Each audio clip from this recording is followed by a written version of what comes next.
I think when you first get a diagnosis, you read around a lot yourself. You get quite absorbed in the world of cancer, and like I say, it's not something that I had a huge amount of experience about.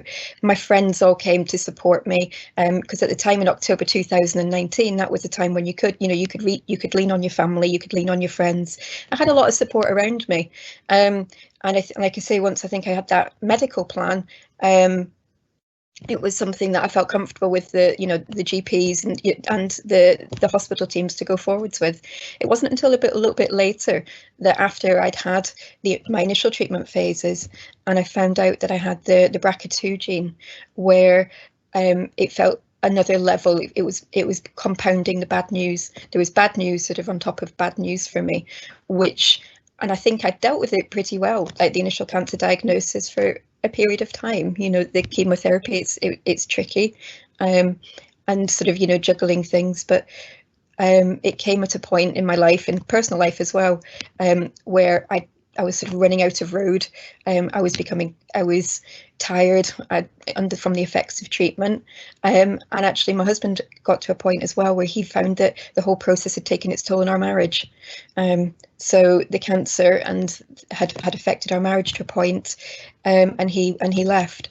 So as the wheels sort of really fell off with the additional procedures and the implications of the genetic condition, on top of the cancer and the treatment, my strength kind of wobbled a little bit, and I really then turned to Maggie. So I went, I don't know what to do anymore. I can't keep, I couldn't see a way forwards. And I just, one day I sat at home, and my children were at school that day, and I didn't know what to do. So I picked my phone up, and I just knew that Maggie's was there. I'd been told about it earlier on in my treatment. Picked the phone up, and I spoke to Helen. She answered the phone and listened as I kind of sobbed down the phone at her, just saying, I don't know, this is all too much for me now. And they were just there to listen. And after I'd explained about the compounds of the different things for me, what was going on, she then put me in touch with Emma.